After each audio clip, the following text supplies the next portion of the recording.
It's great to be back. How did everybody sleep? Did everyone sleep okay? No, everybody did not sleep okay. Just curious, who here, this is their first youth retreat? Is this the first youth retreat for anybody? Okay, cool, all right.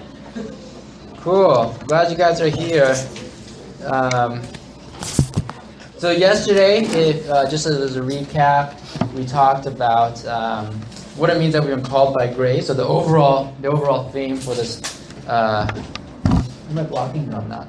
The overall theme for this retreat is that we were called for a purpose, called to His purpose. And yesterday we talked about how we're called to His grace, we're called by grace, right? And in other words, we were dead set on this track towards sin, and then God swooped in, He intervened, and He rescued us. And that's not because of anything we did, but because of God's grace extended to us. So today we want to talk about what it means that we're called to holiness. So we're going to read Ephesians 2. I read this a little bit yesterday, but we're going to read this starting from verse 8. For it is by grace you have been saved through faith, and this is not from yourselves. It is a gift of God, not by works so that no one can boast. And that's what we read yesterday, but this is another part of the passage that we didn't read, which is verse 10. For we are God's handiwork, created in Christ Jesus to do good works, which God prepared in advance for us to do. So this verse is talking about, the first part of this verse is saying we are saved by grace, right? Works cannot save us. But then, verse 10, it says, we were created in Christ Jesus to do good works, right? So you see that tension? So we're not saved by works, but we are supposed to do good works. So why do we do works? Is it so that we can be saved? No, that's answered in the first part, right? We're not doing works to be saved. So why do we do good works? Because we were created to do good works. We were created to be God's handiwork. So I have a phone up here, right? This is a cell phone, Android, Galaxy S5. But let's say, let's talk about cell phones. So why do cell phones exist, right? Cell phones exist so that you can call people.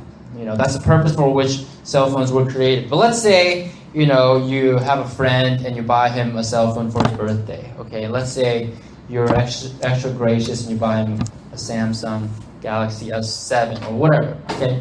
Whatever you like. If you want an iPhone, you give him an iPhone, whatever. But let's say you get him a cell phone for your birthday and he's super happy, okay? It's the best gift ever, he says, and then you go your merry way. And then the next day, you're out hanging out with him, and you're at a park or something, and he takes out the cell phone and he's just throwing it around to people, and then you're wondering, what is this guy doing?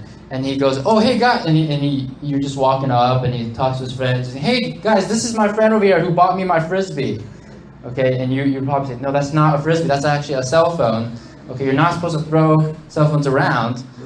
In fact, they're not very mobile in there. They don't go very far, okay? That's not a frisbee. And so what's wrong with this picture? So you have a friend who's happily received a gift, okay, but he's not using the gift according to the purpose for which it was designed. So you have a phone, and this phone's not supposed to be used as a frisbee. Totally different things. And if you're using a phone as a frisbee, that means you don't understand the purpose of the phone.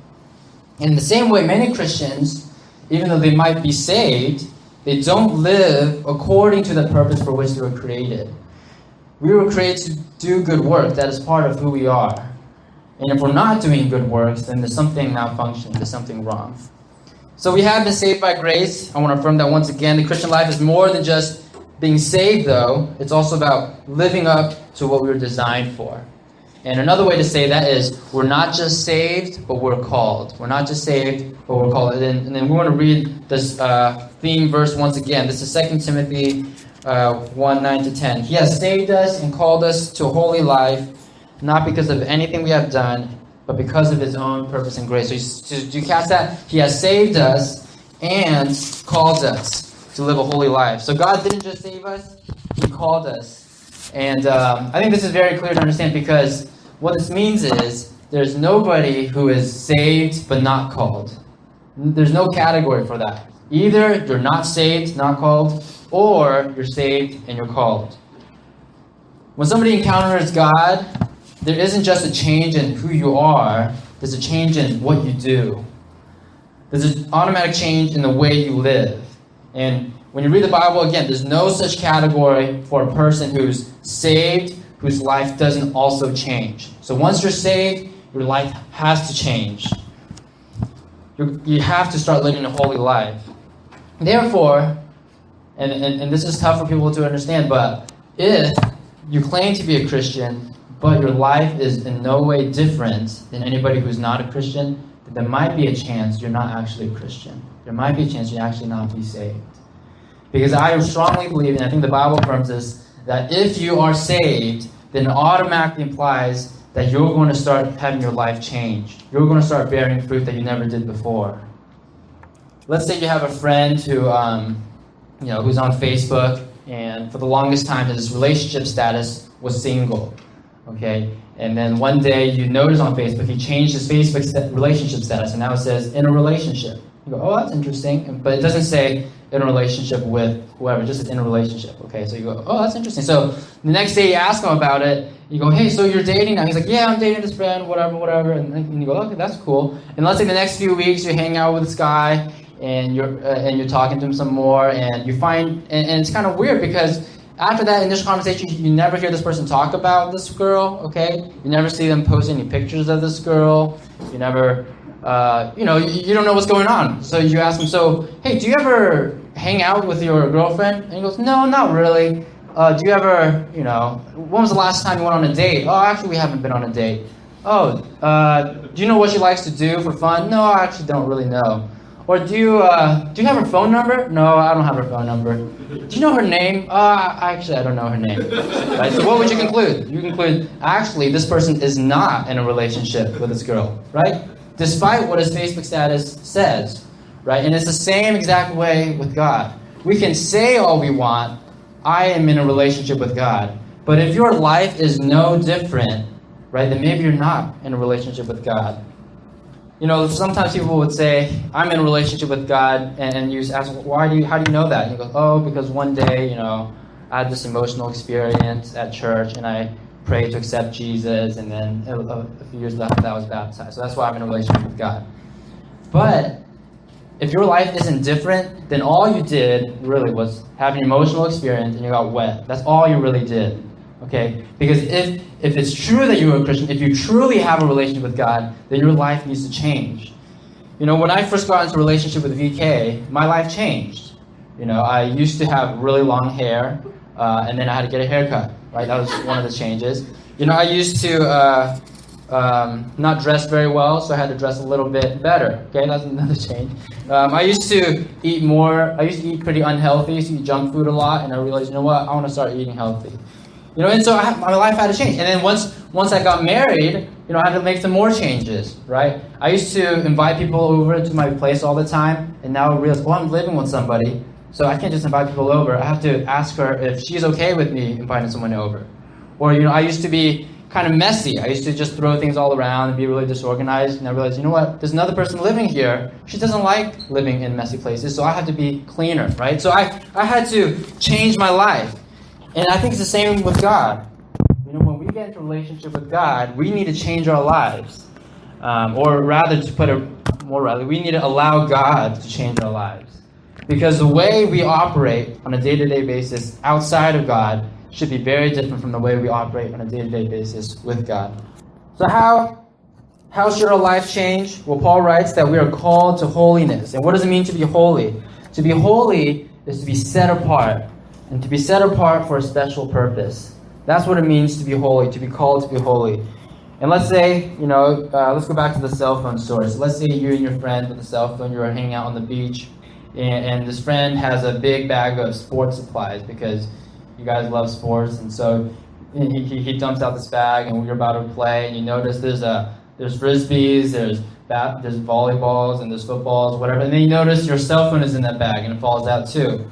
And then you might go, hey, dude, I think you accidentally put that cell phone in that bag. And he goes, no, I didn't. That's where I put all my sports supplies.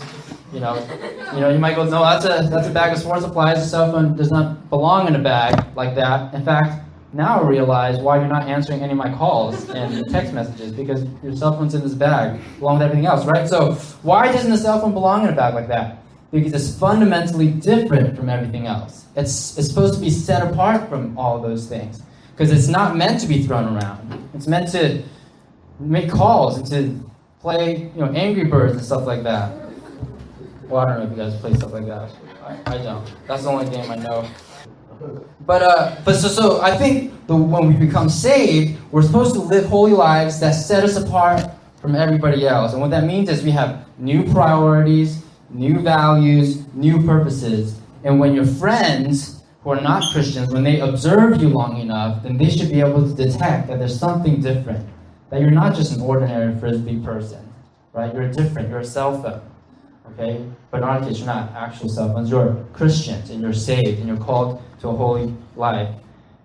Sometimes we might say, but what if I don't want to be different? What if I like being the same as everybody else? And if that's you, I sympathize with that, because I would say for the first 18 years of my life, that was one of my biggest life goals, was to be the same as everybody else. But that's what I wanted to do. I grew up going to a school that didn't have very many Asians, and so I hated the fact that I was Asian, because I felt like I couldn't fit in, and I hated that, I couldn't make the basketball team because I wanted to fit in, and I hated that there were girls who liked these other guys, but they didn't like me, and so I wanted to fit in. So that my life goal for the first almost 18 years of my life was to be similar to people so that people could like me just as they liked everybody else. That was my life goal, right? But check this out. Romans 12, 1 through 2 says, "Therefore I urge you, brothers and sisters, in view of God's mercy, to offer your bodies as a living sacrifice, holy and pleasing to God. This is your true and proper worship. Do not conform to the pattern of this world, but be transformed by the renewing of your mind." So how do we offer our bodies as holy and living sacrifices? We are not to conform, meaning we're not to be the same as the world, but we're to be transformed. We're to allow God to make us different. God didn't save us so that we could remain the same. That's very important. God didn't save us so that we could stay the same. God saved us and called us in order to fundamentally transform us, in order to make us a new creation, to make us holy. So how are we holy? It means that our lives are so saturated with God that we live with values that defy the world's expectations. It means we go out of our way to love people even when they don't love us back, even when they hate us. It means that we choose to be joyful in circumstances that in any other world would be horrible. It means that we forgive those who have wronged us, even when they hurt us to the core, and even when we don't know how to handle it, and even when they don't say sorry. It means that we demonstrate self-control with our language, with our anger. It means that we refuse to gossip about other people, even when other people are talking smack about other people to us, right? It means we don't participate in those conversations. It means that when our grades aren't what they want, when our grades aren't what we want them to be, our hearts are content, because ultimately we know, unlike many of our classmates, my ultimate hope does not rely on my grades and my future careers. It means that even when someone we trust betrays us, if we have a friend who feel like they stabbed us in the back, or if we're in a relationship with someone and they break up with us, it means that even when those things happen, we remain secure. We don't need to fall apart emotionally and psychologically, because our hope was never in them. Our hope was always in God. It means that we're generous with our time, our money, our energy with other people, so that even when we're tired, even when we're not feeling like we want to love somebody, we still give of our time and money and energy to our friends, and to people who we might not consider to be friends. It means we dedicate ourselves not just to these trivial pursuits of most people, but we dedicate ourselves to the mission of God. And you might think of some own ways in which, if your life is so saturated with God, you live this holy life. But whatever you think of, it should be radically different from what non-Christian or someone who doesn't believe in God would live. Yesterday I talked briefly about this guy named John Newton, the Amazing Grace guy. Today I want to tell you another story about this guy William Borden. And I love telling stories about these old dead people because they've made such a huge difference, not just in history, but I think in my own spiritual life. I think it's worthy to explore what these guys went through, in order to impact what they did, because they left a legacy, and I think there's a lot to learn from. So here's this guy named William Borden. In 1887, William Borden, he was born to a millionaire family in Chicago. He was rich. He was also a very smart man. He graduated from high school at 16. Okay, most people don't graduate from high school that young, but he was smart. He was brilliant, and so that's what he did. And for his high school graduation present, his parents gave him a trip around the world. And back then, they didn't have planes or anything like that, so a trip around the world would take a very long time. It was also very expensive, but that's what he did. So he traveled through Asia, the Middle East, Europe. But as he did, he started to feel a growing burden for the world's hurting people, especially for those who didn't know Jesus. And he realized that many people around the world didn't grow up with the privilege that he had. He grew up in America, where many people knew Jesus, but there were many places around the world where people didn't know Jesus. And as he was on this trip, he wrote home, and he told his family that he had a desire to renounce his wealth, to give it away, to become a missionary. His father, as well as several of his friends, were not happy with his decision. They felt like he was wasting his life, wasting his money, but he had made up his mind. In 1905, he enrolled as a freshman at Yale University, so he was smart, he went to Yale. And at Yale, he and a few of his friends decided to start these morning prayer and Bible studies. And by the end of his freshman year, 150 freshmen were attending these weekly prayer meetings and Bible studies. And by the time Bill was a senior, almost 1,000 people were meeting in such groups. Notice at this time, Yale was probably about 1,300 students. So the majority of Yale was attending these prayer meetings and these Bible studies. And additionally, Borden used his inherited money to help build buildings, to care for widows, to care for orphans, to care for the disabled. He started an organization called Yale Hope Mission, which sought to rehabilitate people who are struggling with alcohol. One of Bill Borden's friends, he later wrote that sometimes Bill, he would be just found in random parts of the day, in random parts of the night. He would just be found in some of the worst places in the city, just on the street, in a cheap lodging house or some restaurant in which he had taken in some poor, hungry fellow. And he was just hanging out with him and seeking to lead the man to Christ. That's what he did with his time. After graduating from Yale, Borden had some high-paying job offers, but he turned them all down. He chose to attend Princeton Seminary. And after graduating from there, he spent a few months speaking at various college campuses, encouraging other Christians to seriously consider the call to become a missionary. And then after that time period, he decided he wanted to be a missionary to Muslims in Western China. And so he set sail to Egypt to study Arabic. He didn't know Arabic at the time, so he went to Egypt to learn Arabic in the hope that one day he would become a missionary to the Muslims. But within a month of arrival in Egypt, he contracted spinal meningitis and he died. He was 25 years old. Was William Borden's death a waste? Did he waste all of his money, all of his time? No, not in God's perspective. Right before he died, William Borden wrote these words in the Bible, in the back page of his Bible. There's 6 words: no reserves, no retreats, no regrets. No reserves, no retreats, no regrets. William Borden saw that he was saved, and not only saved, but he was called to live a holy life, a life that was set apart. And he chose to live in such a way that made his own father, made some of his friends upset at some of his decisions, but he knew that it would have made a difference in the kingdom of God, because he wanted to live a holy life. Maybe you're thinking, you know what, I can't be like William Borden. This guy is too crazy, too radical. I can't do anything like that. I don't know how to be holy, just be set apart like that. And if that's you, that's okay. I think it's okay to be honest with where you're at. Because at the end of the day, our holiness doesn't rest in our actions, but rests in Jesus' actions. Hebrews 10:10 says, we have been made holy through the sacrifice of the body of Jesus Christ once for all. We have been made holy through the sacrifice of the body of Jesus Christ once for all. And so it's important to understand there's this interesting dynamic going on. So yes, we're called to be holy, but we have already been made holy. You see that we're called to be holy, but we're already made holy through the sacrifice of Jesus Christ.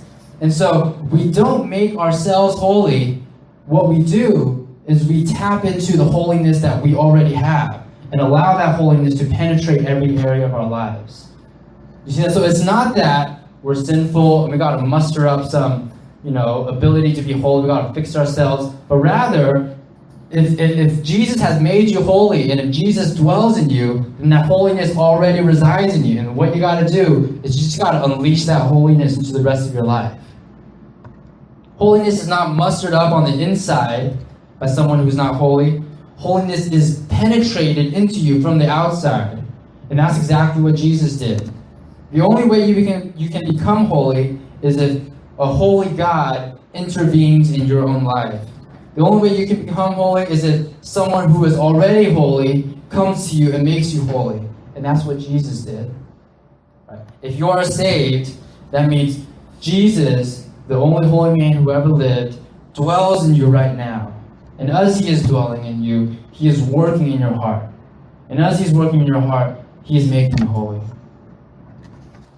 Let's pray. Father, we thank you for Jesus and for the holy life that he lived.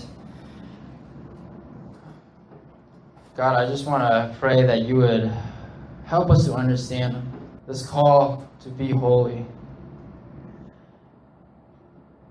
And God, once again, and I want to confess, and if there's other people in this room, I want to confess on their behalf as well. Many times we are not holy. Many times we have taken your gift of salvation, we've taken it for granted, and we just live our lives as normal people do, separated from your will. We focused on wrong priorities, wrong values, and we haven't been able to live up to the purpose for which you've called us. Thank you for reminding us that this purpose for which you called us is to be holy, is to be set apart. And God, I pray that you would help us to resist this temptation to just want to be like everybody else. But to understand we are different because we have been saved, because we've been called to be holy.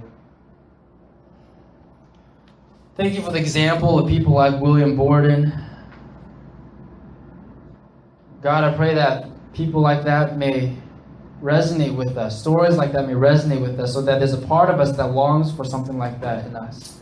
That we wouldn't be content with where we're at and say, oh, this is just who I am and I'm just going to chill here for the rest of my life and do this and do that because that's what everybody else is doing. And I'm not going to give a rip about your holiness. But God, I pray that we would be made holy because we have already been made holy. I pray that the person of Jesus, the character of Jesus, may seep and penetrate through every fiber of our being, so that every word we say, every thought we have, every action we take will be marked by holiness, will be marked by purity.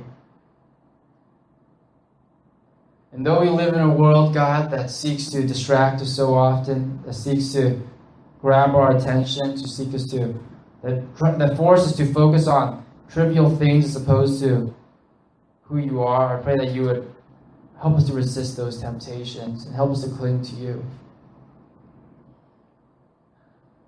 We've been set apart for you, for this purpose. So I pray that you would allow us to set our minds on you as well, set our hearts on you as well. Help us to fix our eyes on you so that everything else seems strangely dim. That nothing else in this world would matter because your holiness is what matters.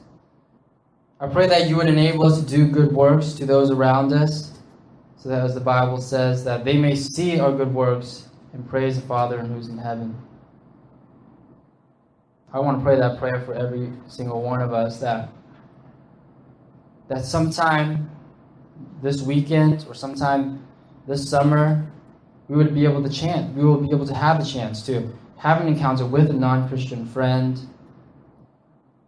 and that we would live such a glorious, holy life, performing good works as we were created to do, that they may see us, and then they may start to be curious, and they may start to wonder, and they may start to ask questions, and then eventually you would draw their hearts to you.